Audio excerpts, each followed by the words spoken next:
परमात्मा जो होते हैं वो कभी रुकते नहीं, उनका एक दिन कमल खिल जाता है। इसी प्रकार एक महलों में रहने वाली रानी साहिबा बहुत ही उच्च कोटि के राजा की धर्म पत्नी थी। बहुत उच्च कोटि के बहुत अच्छे धनाढ्य परिवार की वो रानी साहिबा थी, लेकिन करे क्या, उनके जीवन में भगवान की भक्ति थी। जो पहली भक्ता थी वो पहले जन्मों की भक्ता थी। अब होता क्या है, यात्रा करने के लिए चाहे साधु हो चाहे कोई गृहस्थी हो, सबका मन करता है कि चले गंगा किनारे, चले इलाहाबाद, चले प्रयागराज चले। प्रयागराज में बहुत बड़ा मेला था, कुंभ का मेला था। उस कुंभ के मेले में परिवार वालों ने सोचा चलो सभी परिवार वाले मिलकर के और संत कुंभ मेला के दर्शन करने जाते हैं। तो वो रानी और रानी का पति एक गाड़ी में, उनके एक आध दो जो भी बच्चे होंगे वो भी चल दिए और जाकर के प्रयागराज में जब वहाँ का दर्शन किया तो उस रानी का हृदय तो गदगद हो गया, क्योंकि जिसके हृदय में भक्ति का भाव होता है, जिसके हृदय में भक्ति स्पर्श भगवान की कृपा से, गुरु कृपा से है, जागृत है, वो मचल जाता है। जब संतों की मंडली देखता है, संतों का कीर्तन देखता है, उनके हृदय में फिर वो बाबा जी नजर नहीं आते, वो भगवान ही नजर आते हैं कि ये भगवान कर रहे हैं लीला। तो रानी साहिबा अपने पति देव से कहती हैं कि पति देव, हे स्वामी, अगर आपका आदेश हो, मैं आपसे प्रार्थना करती हूँ कि मेरा ऐसा मन कर रहा है कि 10, 15, 20 मिनट में इन संतों की टोली के साथ बैठ करके और मैं भी कीर्तन में भाग ले लूँ। मेरा मन अंदर से बड़ा व्याकुल हो रहा है, मुझे ऐसा लग रहा है उड़ करके मैं इनके साथ बैठ करके कीर्तन। उनके पति देव बोले, रानी साहिबा, तुम्हारा भाव तो बड़ा उत्तम है, बड़ा उत्तम भाव है तुम्हारा, लेकिन हम क्या करें रानी, लोक मर्यादा और राजाशाही का हमारा जो ठिकाना है, हमारे को ये एक हानि होगी अगर हम आप सामान्य जन की तरह और इनके साथ जाकर के बैठेंगी तो हमारा जो राजाशाही जो ठिकाना है, राजाशाही जो ठाट है, उसमें ठेस पहुंचेगी। इसीलिए हम आपको जाने की अनुमति नहीं दे सकते। रानी मन महसूस करके रह गई, रानी का हृदय जल उठा, रानी व्याकुल हो गई, हृदय में तरंगागित हृदय हो गया उसका, और उसके मन के अंदर विचार चलने लगे, भूल गई पति देव को बिल्कुल, उसका मोह खत्म हो गया, उसी समय संसार से मोह खत्म हो गया, ऐसा उसका भाव हो गया। रात्रि हुई, रात्रि में वहीं रुके हुए थे, कहीं किसी होटल में रुके। रात्रि होने के बाद अर्धरात्रि में उठी और उठ करके प्रयागराज की तरफ चल गई। जब मैं भजन भक्ति नहीं कर सकती, ये मानव जन्म तो भक्ति करने के लिए मिला है, ये विषयों में जीने के लिए नहीं, ये पैसे में जीने के लिए नहीं, ये भोगों में जीने के लिए नहीं मिला। जब मैं भक्ति ही नहीं कर सकती हूँ तो मैं इस शरीर का रख करके भी क्या करूँगी, इसका क्या करूँगी, इसको नरक ही नहीं बनाना है। प्रयागराज में गई और जल के अंदर जाने लगी। जब प्रयागराज में जाने लगी, जल घुटना घुटना जल हुआ, जांग जांग जल हुआ, टोंडी तक जल हुआ, और टोंडी के बाद और ऊपर तक जल हुआ। उस जल में कहने लगी, हे भगवान, मैं समझती हूँ और मैंने सुना है कि जो आत्महत्या करते हैं उनको बहुत पाप लगता है। आज मैं अपना देह त्याग कर रही हूँ और ये मैं आपसे प्रार्थना करती हूँ कि हे परम प्रभु, मुझे रानी मत बनाना, मुझे रानी ना बनाना, मुझे चाहे किसी नीच से नीच जाति के घर में जन्म दे देना, लेकिन आपके चरणों की भक्ति करती रहूं। उस भक्ति को कोई छीने नहीं मुझसे, मैं नीच से नीच जाति में रह लूंगी, मुझे नहीं बनना रानी, मेरे आपके चरणों की भक्ति बनी रहे मेरे हृदय में। बस ये मैं आपसे प्रार्थना करके अपने शरीर को त्याग रही हूँ। इतना जल हुआ, छाती तक जल हुआ और गर्दन तक जल हुआ। उसके तुरंत बाद में बिल्कुल समाधिस्थ हो गई और जल के अंदर प्रवेश कर दिया और वो वास्तव में चली गई। उनकी आत्मा निकल के चली गई, शरीर उसी जल के अंदर डूब गया। और जब सुबह का दिन निकला, परिवारी जन रानी साहिबा को ना देख करके हाहाकार मच गया। एक बहुत बड़े अमीर राजा की रानी इस प्रकार से गायब देख करके किसकी जमीन नहीं निकलेगी। उनके परिवार वालों की, सबकी घर की जमीन निकल गई। सभी बेचैन हो गए, रोआ राट मच गई कि रानी कहाँ चली गई। रात को तो बड़ी अच्छी थी क्योंकि मेला तमाशा उसमें आए थे, तीर्थ में आए थे, और तीर्थ में रानी साहिबा गायब हो गई। अब जब देखा समुद्र उसकी प्रयागराज की तरफ गए, मछुआरे लोग बुलाए, उन्होंने जाल डाले, चारों तरफ जाल डाले। रानी का पार्थिव शरीर निकाल लिया, फूला हुआ शरीर, पक्षी उसमें से निकल गया, उसमें से पक्षी निकल गया, आत्मा रूपी पक्षी निकल गया। रानी साहिबा अपने भगवान की लीला में भगवान की प्रभु कृपा से और भीलनी के गर्भ से उसको सब्र जाति में जन्म मिला और वो दूसरे जन्म में सबरी बनी।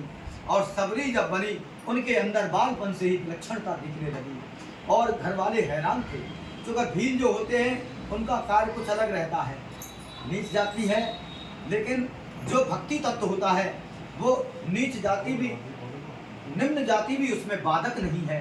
वो सबरी भिल्ली उसकी माई थी, वहीं अपना जीवन निर्वाह करने लगी। जैसे ही सबरी बड़ी हुई तो 24 घंटे वह प्रभु का ही चिंतन करती रहती थी। और जो लड़कियों के अंदर जो एक 15-16 साल की उम्र पर जो भाव सांसारिक होता है वो उसके अंदर बिल्कुल भी भाव नहीं था। लड़की की माँ ने लड़की के पिता से कहा, ये बेटी तो बड़ी विलक्षणता दिखाई देती है और ये तो सांसारिक मतलब की नहीं लगती। तो पिता ने कहा, ठीक है, इसकी शादी कर दो, शादी के बाद सब ठीक हो जाएगी। अब शादी के लिए कोई भील लड़के को देखा, भील लड़का पसंद आ गया और उसकी तारीख निश्चित हो गई। तारीख निश्चित हो गई जिस दिन बारात आनी थी।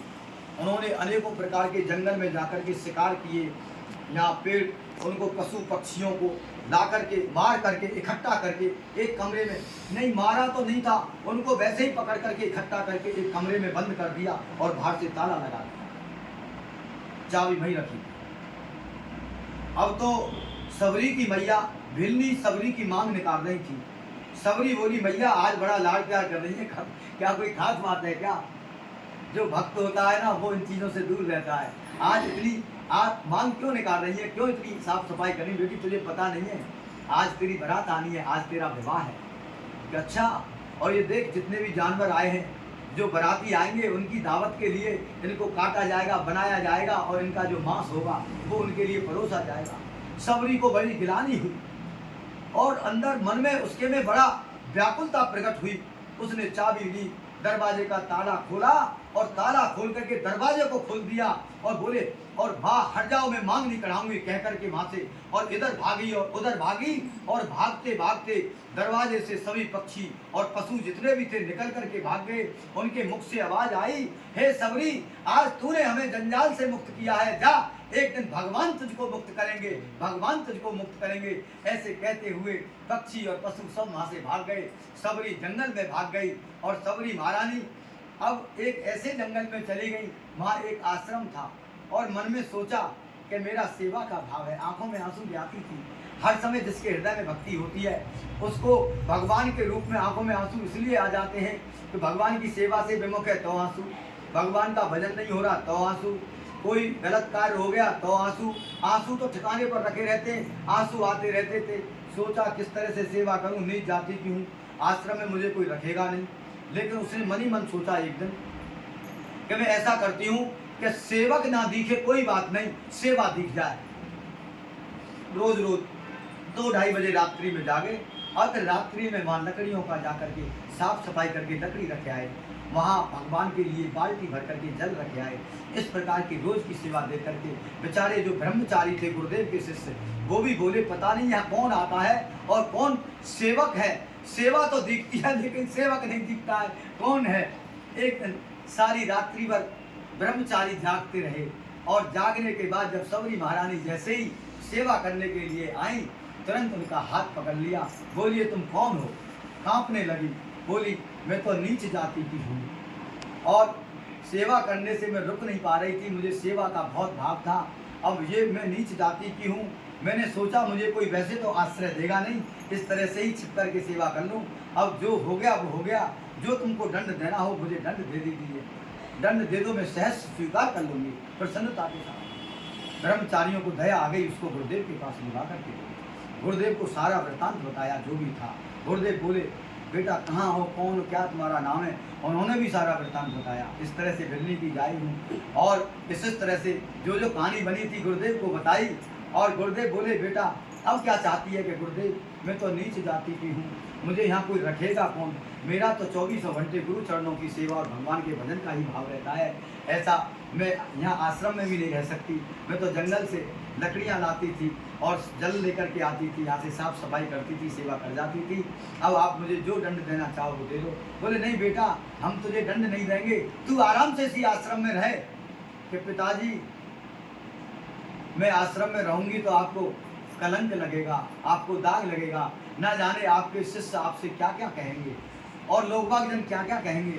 तो मतंग ऋषि बोले, बेटा मैंने तुझे बेटा कहा है, मैंने तुझको बेटी कहा है, और एक बेटी बाप के घर बड़े आराम से रह सकती है, कोई दोष नहीं है।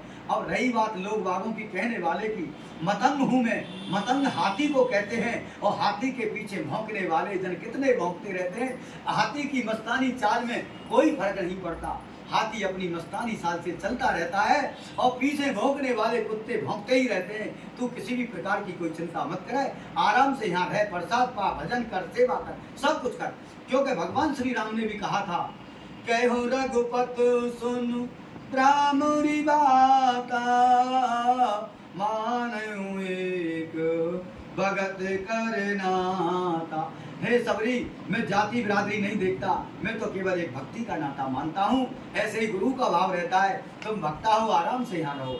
वो सबरी महारानी अपना नित्य नैम भजन पाठ पूजा सेवा करती रही। एक दिन क्या होता है, मतंग ऋषि का बुलावा, सभी ब्रह्मचारी दौड़े भागे और आए, जो कि मतंग ऋषि जा रहे थे।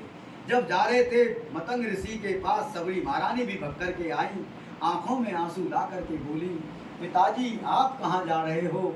पिताजी बोले, बेटा जहाँ सभी जाते हैं हम वहीं जा रहे हैं। कि पिताजी अब फिर कब आओगे। कि बेटा वहाँ से जाने के बाद रानी दोबारा नहीं आता, अब आना नहीं होगा। पिताजी मैं किसके आश्रित रहूंगी। कि बेटी सबके आश्रित राम हैं, कि मैं राम को कहाँ ढूंढूंगी, मैं तो केवल आपको जानती हूँ। बेटी तुझे राम को ढूंढने की जरूरत नहीं पड़ेगी, एक दिन राम ही तुझे आकर के खुद ढूंढ लेंगे। और उसको आश्वासन दे, सबरी महारानी को आश्वासन दे, और कहने लगे, सबरी रात और दिन तू राम के नाम का जप करते रहना, राम को ढूंढने तुझे जाना नहीं पड़ेगा, एक दिन राम तुझको खुद आकर के ढूंढ लेंगे। लास्ट में समय बहुत हो गया है, हम अपनी वाणी को ही विराम लगाएंगे। सबरी महारानी अपनी कुटिया पर रात और दिन भजन करती रही, रात और दिन 10,000 वर्ष तो उसने कैसे निकाल दिए। एक एक दिन भगवान की प्रतीक्षा करती रही, इंतजार करती रही, रोज भगवान के लिए फूल बिछाती, रोज मीठे मीठे फल लेकर के आती, रोज झाड़ी बुहारती, रोज भगवान के आने का इंतजार करती, कभी आंखों में आंसू लाती, कहती भगवान अभी भी नहीं आए, अभी भी नहीं आए। लेकिन हृदय के अंदर जागृति वाला जो गुरु